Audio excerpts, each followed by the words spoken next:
You were too soft for a woman like me, she sneered. So I disappeared without a fight.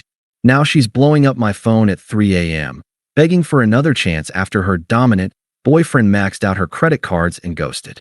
Hey viewers, before we move on to the video, please make sure to subscribe to the channel and hit the like button if you want to see more stories like this. Thanks. I always thought love was about patience, about showing up, even when it wasn't easy. I remember the first time Lauren called me soft. We were at a party, and some drunk guy bumped into her, spilling her drink. I stepped between them, calm, ready to defuse it. Later, she rolled her eyes. You could have at least said something. God, why are you so gentle? I should have known then. But I didn't. Because when she came home stressed from work, I was the one who rubbed her shoulders and listened. When her car broke down, I drove across town at 2 a.m. to get her. And when she said, I need a vacation, I worked overtime for 3 months to surprise her with a trip to Costa Rica. She posted 1,000 photos of herself there. Not one of us together. Still, I told myself, this is what love is. You show up. Then came Jason. I'd never heard her laugh so loud at texts before. She'd angle her phone away when I walked by, but I caught glimpses, muscle emojis, a shirtless gym selfie. When I asked, she shrugged. Just a guy from spin class. He's hilarious. 2 weeks later, I came home early and heard her on the phone. I know, right? Mark's like a golden retriever. Sweet, but a sigh? Yeah, exactly. She hung up fast when she saw me. The night she ended it, she didn't even sit down. Just leaned against the kitchen counter, arms crossed, like she was giving a performance review. We need to talk. I knew. But I still stood there, holding the groceries I'd just bought. Her favorite yogurt, the expensive kind. I've been seeing someone, she said. No guilt. Almost proud. Jason. From my gym. I set the bags down. Okay. You're not even surprised? She smirked. Guess you knew you weren't enough. The yogurt was going to spoil. That's what I kept thinking. It's not about cheating, she continued. It's about what I need. Jason's different. He commands respect. You just apologize for existing. I looked at her, really looked. The girl who'd cried in my arms when her dad got sick. The one who'd sworn I was her rock. Now she was sneering at me like I was a stain on her shoe. You're too soft for a woman like me, Mark. I nodded. Okay. That's it. Just okay. I walked to the bedroom. Pulled out my duffel bag. What are you doing? She demanded, following me. Leaving. I tossed in my toothbrush, a couple shirts. Left the framed photo of us from her birthday. You're seriously not even going to fight for me? I zipped the bag. You just told me I wasn't enough. Why would I fight for that? Her face twisted, first confusion, then anger. You'll regret this. You'll never do better than me. I paused at the door. I hope Jason's what you want, Lauren. And then I left. No yelling. No begging. Just silence. The first week was the hardest. Not because I missed her, though I did, in that dull, aching way you miss a habit, but because my phone stayed silent. No, you'll regret this. No, I made a mistake. Just radio static where her voice used to be. I blocked her before she could change her mind. Instagram, Twitter, even fucking Venmo. I didn't block her number, though. Part of me wanted to see if she'd try. She didn't. Mutual friends became messengers without realizing it. Lauren's obsessed with this new guy. Derek told me over beers, oblivious to my stiffened grip on the bottle. Dude's ripped. Takes her to these fancy steakhouse places. She posted this pic of them last night. Cool, I said, and changed the subject. Later, alone, I caved and checked her public profile. There they were, Lauren draped over Jason's arm at some dimly lit bar, his biceps straining against his shirt sleeves, her caption screaming, upgraded, with a trophy emoji. I closed the app. Didn't sleep. I started running. Not from anything, just toward exhaustion. 5 miles, then 7, then 10, until my lungs burned and my thoughts blurred into static. One morning, drenched in sweat outside a boxing gym, a trainer nodded at me. You look like you want to hit something. So I did. The bags didn't hit back. Didn't call me weak. Didn't compare me to someone stronger.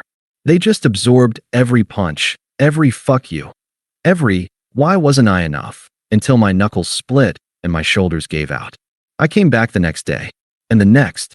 3 weeks in, my phone finally buzzed. Not Lauren, her best friend, Rachel.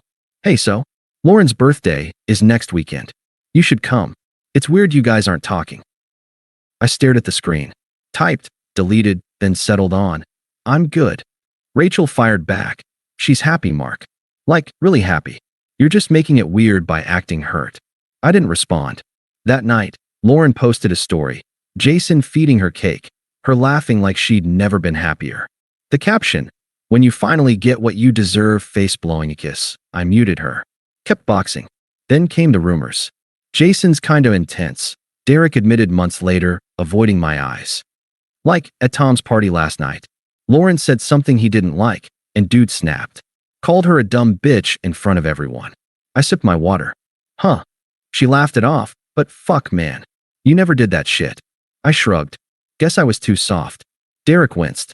The final straw came via Instagram creep. A mutual friend's post from a club. Lauren in a tight red dress. Jason's hand vice gripping her wrist as she smiled too wide. Zoom in. Faint bruises under her foundation. Comments were flooded with fire emojis. I closed the app and did something I hadn't done since the breakup. I cried. Not for her. For the guy who'd have burned the world down to keep her safe. The guy she'd traded for a man who left marks. Then I wiped my face, laced up my gloves, and hit the bag until the ache turned to anger, then to nothing at all. 6 months after I walked out, the first crack appeared. A 3 a.m. call from an unknown number. I let it ring out. The voicemail was just heavy breathing, then a muffled "fuck you" before it cut off. I almost deleted it, until I recognized the voice in the background. Lauren.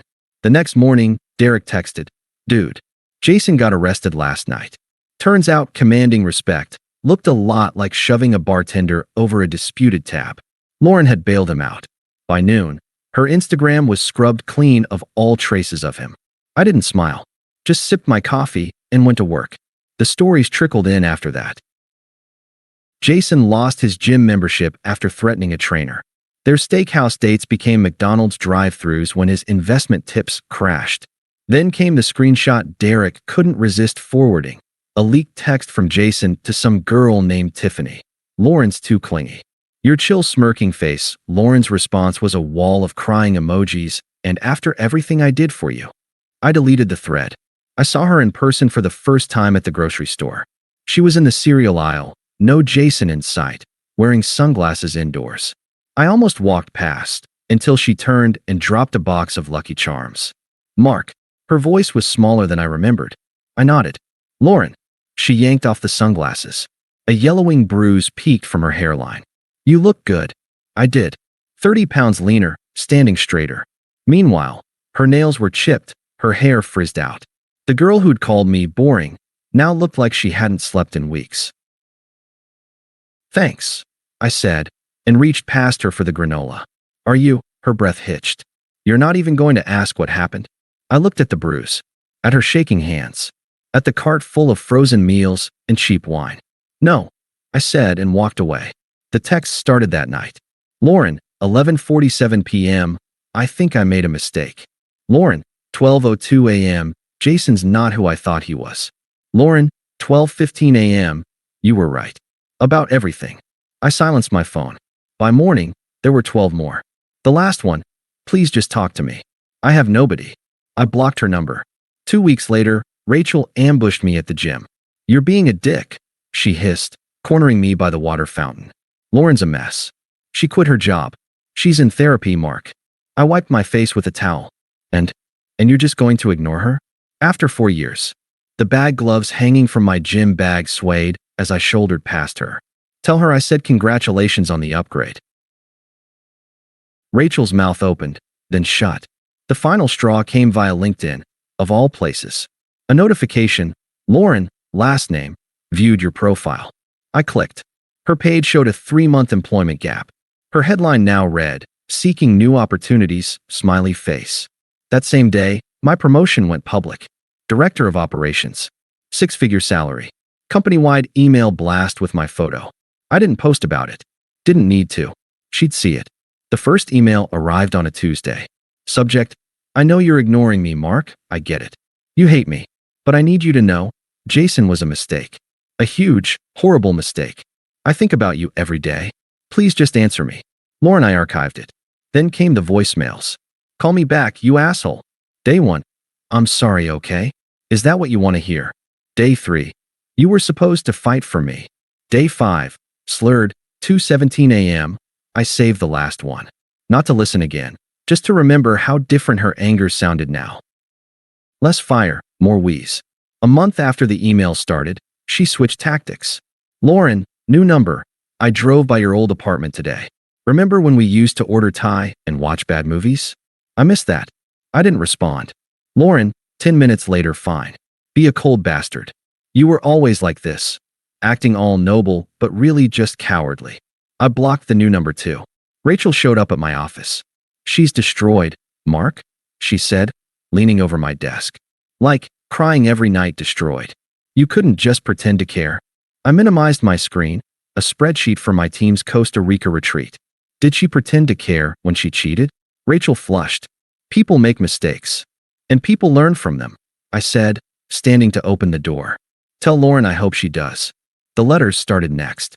Handwritten, on the same scented stationery she'd used for our anniversary notes. The first one rambled for 3 pages about Jason's lies, her therapy breakthroughs, how she finally understood what real love was. The second included a printed selfie of us at the beach, one I didn't know she'd kept. The third came with a key. This is yours. From the apartment. I thought you might want it back. I threw them all away. Then, the nuclear option. Unknown number. I'm outside your building. 5 minutes. That's all I'm asking. I peered through the blinds. There she was, pacing in heels too nice for the rain, her hair dark with water. She looked thinner. Older. My phone buzzed again. Unknown number. I can see your shadow. Open the door. I turned off the lights and waited. 20 minutes later, I heard a car door slam, tires screech, and then silence. The last time I saw Lauren, it was at a coffee shop. I didn't plan it. Didn't even know she'd be there. But when I walked in, there she was, hunched over a laptop in the corner, her once perfect highlights now grown out into brassy streaks. She looked up, our eyes locked. I almost turned around. Almost. Then I ordered my coffee and sat down. She was at my table before I could take the first sip. You've gotten better at pretending I don't exist, she said, voice razor thin. I set down my cup. Not pretending. A muscle in her jaw twitched. I lost my job. Did you hear? No. Jason maxed out my credit cards before he left. I had to move back in with my mom. She laughed, a sharp, broken sound. Turns out dominant just means asshole. Who knew? I didn't smile. Didn't gloat. Just watched the steam rise from my coffee. Say something, you fucking robot. A few heads turned. The barista glanced over, concerned. I leaned back. What do you want me to say, Lauren? I want you to, her voice cracked. To tell me you hate me. To yell. To feel something. I studied her. The smudged mascara, the chipped manicure, the way her hands shook around her to-go cup. The girl who'd once called me boring now looked like a frayed live wire. I don't hate you, I said. I just don't think about you. Her face went very still. Then, you're lying. You have to be. Why? Because I think about you every day. The words burst out of her, raw and too loud. I dream about you. I check your LinkedIn. I know you got promoted. I know you go to that stupid boxing gym. She cut herself off, breathing hard. I took another sip. That's your problem, not mine. For a second, I thought she might throw her coffee at me. Then her shoulders slumped. I was wrong, okay? She whispered. Is that what you need to hear? You were the best thing that ever happened to me, and I threw it away because I was too stupid to. Lauren. I cut her off. It's over. But we could. No. I slid my chair back. You didn't just leave me. You looked me in the eye and told me I wasn't enough. That's not something you come back from. Her mouth opened, then shut. That's when my phone buzzed. Sarah, 2:15 p.m. dinner tonight? I'll bring wine, winky face. I didn't hide the screen. Lauren saw it. Saw the heart emoji. Saw the way my thumb lingered before typing a reply. Her face did something complicated. You're seeing someone. Yeah. Is she? Kind, I said. Smart. Doesn't make me feel like I need to apologize for existing. Lauren flinched like I'd slapped her. I stood to leave. Wait. She grabbed my wrist. The same one she'd bruised with her nails the night I caught her texting Jason. What if I gently pulled free. Goodbye, Lauren. Mark. But I was already at the door. Already stepping into the sunlight. Already thinking about the boxing class I had at 4, The dinner plans with Sarah, the Costa Rica trip my team had voted me most improved for. I didn't look back. 6 months later. Derek texted me a screenshot last week. Lauren's Instagram, public again. A selfie with some new guy, his arms slung possessively over her shoulders. The caption, "Real men don't play games, flexed biceps," I showed Sarah. She snorted into her wine. Yikes. I laughed. And then, because it was Friday, because the sunset was perfect, because I was happy, I deleted the message and blocked Derek too. Some ghosts aren't worth keeping. Thanks for watching. Make sure to subscribe to the channel and hit the like button. What do you think about this story? Share it in the comments.